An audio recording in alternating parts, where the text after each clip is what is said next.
Now that Black America's lost Dilbert, man, they're screwed.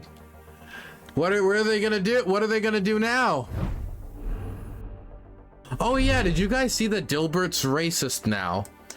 This is Scott Adams. He's the creator of Dilbert, and he advocated for segregation on Twitter today. He said that he's scared of black people, and he wants them to stay away. So Dilbert's a skinhead now. Let's listen to what he has to say. So if you know, nearly half of all blacks are not okay with white people, according to this poll, not according to me. I don't know which poll he's referring to, dog, but I don't care. According to this poll, that's a hate group. That's a hate group, and I don't want to have anything to do with them. So, according to him, that half of black people hate white people. Ridiculous assertion, right? I think most people have just met enough black people to kind of figure out that they just not on impact with you, just right? Unless he's completely living away from all other black people. So I don't know what he's referring to, what poll done by what institution, using what methodology to figure out that 1 out of every 2 black people are just like, whitey, I hate them, I hate the whites, you know? I don't know, but I don't trust it. That's the first thing. And then he designates them a hate group. He designates an entire race of people a hate group.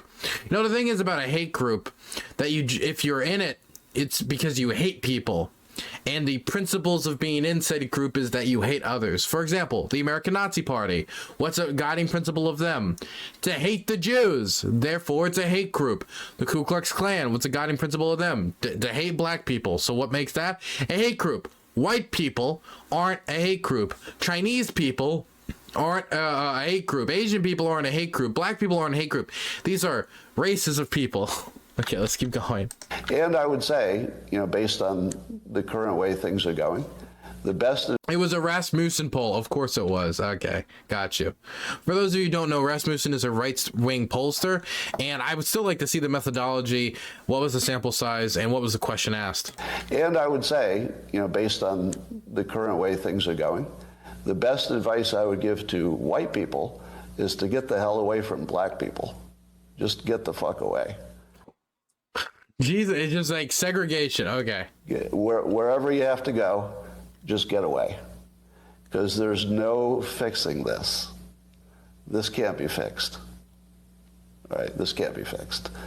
I love the idea that humanity was able to put human beings on the moon. Do you know how crazy that is? We were able to take people, put them in a tube, shoot them into space, have them land there on the moon, then get back in said tube, then come back. Like 70 years ago, we were able to do this. We were able to do this like 70, 60, 50, like something like a while ago, you know? We can do that, but you can't have a black neighbor. We can go to the literal moon, send robots to Mars, but the biggest issue for human race forever will just be the level of skin pigmentation. Okay, got you. Just have to escape. So that's what I did. I went to a neighborhood where we need to escape. It makes it sound like a Taken movie, like they're coming for him, man. It was like black special ops gonna knock through the window, force him and his daughter to watch BET. So that's what I did. I went to a neighborhood where, you know, I have a very low black population. Because unfortunately, there's a high... Dude, I'd love to hear the conversation with the real estate agent. Like, so, okay, you know, everything seems to be in order, but I have a last question. Oh, yeah? What's that last question, man? I have a very nice impression of, and is not going to ruin that impression right now. Well, I need to ask about demographics quick. Uh-oh. Well, I assure you, it's a nice community. Okay, I'm sure it's nice, but is it nice? Oh, my God. Could you imagine looking up the demographic breakdown of a community before moving there? High correlation. My goodness, like, I need that is a black population of 10%. I need a black population of at least of the largest it can be is possibly 7. Any more than 7%, it's too much. Between the density, this is according to Don Lemon, by the way. So here I'm just quoting Don Lemon when he notes that when he lived in a mostly black neighborhood, there were a bunch of problems that he didn't see in white neighborhoods. So even Don Lemon sees a big difference in your own quality of living based on where you live. Well, why do you think that is? The problem isn't the percentage of black people. The problem is the history of redlining. The problem is generational wealth.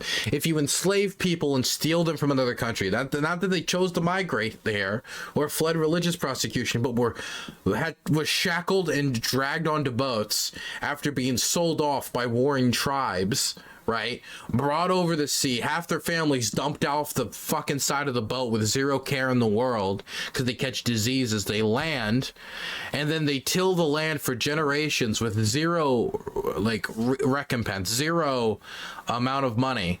They get nothing out of it. Then they're eventually free, but they still have like terrible laws applied to them when it comes to what communities they can live in, what jobs they can have. White men are favored over them in basically every aspect of life, which lasts for another 100 years. And even as the civil rights movement comes about and we pass legislation, redlining continues. Other discriminatory policies continue. Different stigmas around black people continue. We can see that when it comes to studies we've done on employment and what type of names, white names versus what is traditionally a white name, what's traditionally a black name, being placed on job applications and the amount of responses they get. You compound all of this, the lack of generational wealth, the history of black people in this country, the history of redlining and them being denied access to these more prosperous communities. And are we really surprised that black communities have so many problems? I mean, if you would go to any other country in the world and go to the poor neighborhoods that have been denied prosperity for any number of reasons, they are going to have basically all of the same problems that American black communities have, because that's just economics, man. That's just economics.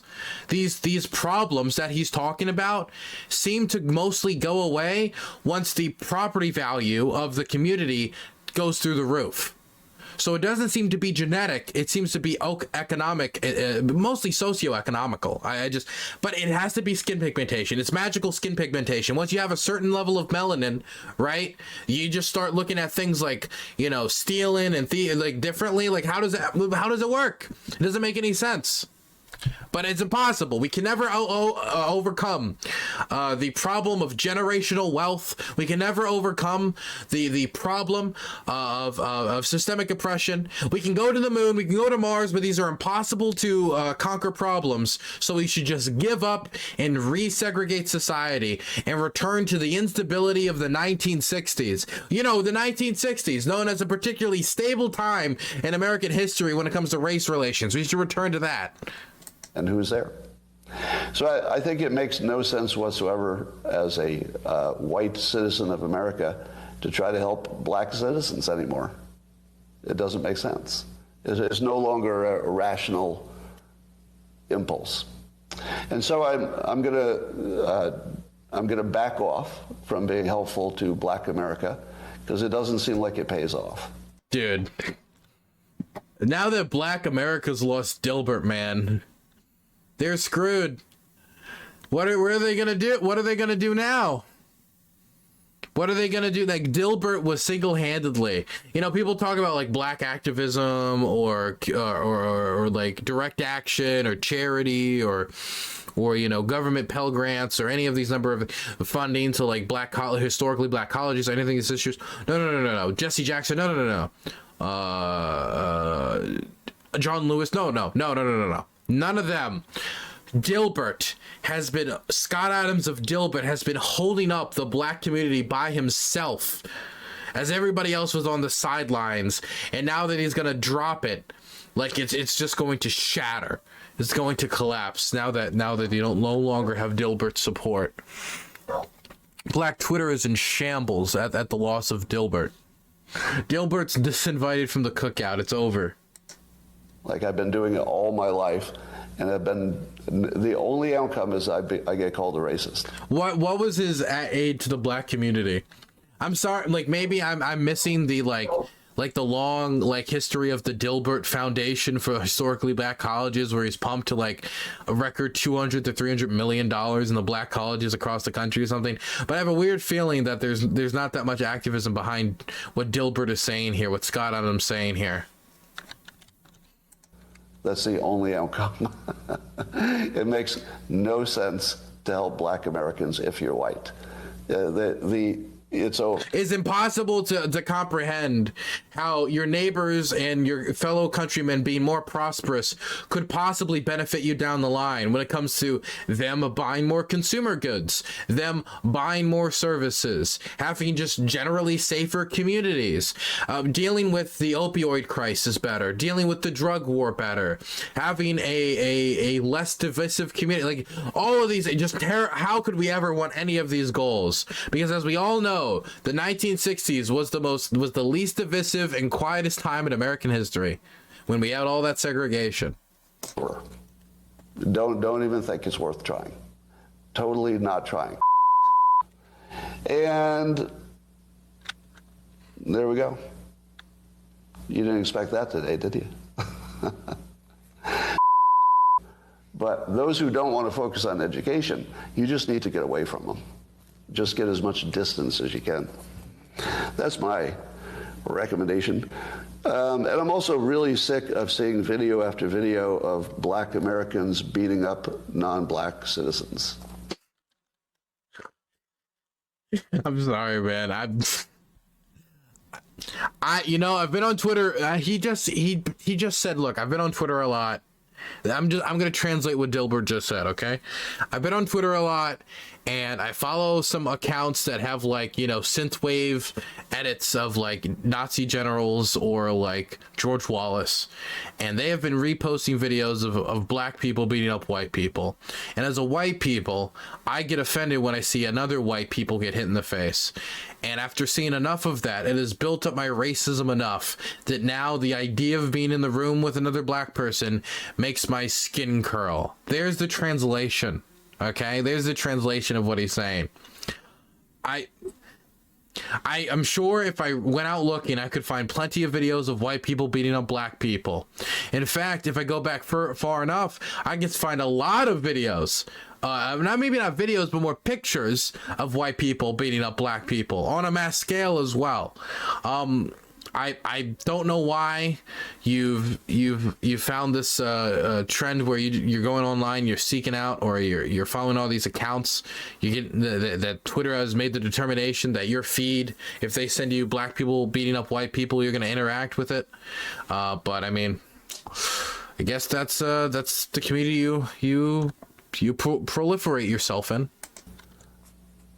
I realize it's anecdotal. Yeah. And it doesn't give me a full picture of what's happening. But every damn day I look on social media and there's some black person beating the shit out of some white person. And in a country full of 330 million people, every other day I see a video of a black person beating up a white person. Truly, this shows this is basically slavery, but reverse. I'm kind of over it. What does that even mean? I object to the violence. So I've decided that I'm moving away from the black people to condemn the violent attacks. I'm over it. Just think, you know how you can get over it? Turn off your phone. Go outside. Go to like a local Waffle House or something. Get something to eat. All right. So I quit. He quit. Dude, the motherfucker got so angry at a Twitter video that he fucking quit race relations. He literally quit the concept of race relations in America. Good luck, Dilbert. We'll see how that goes.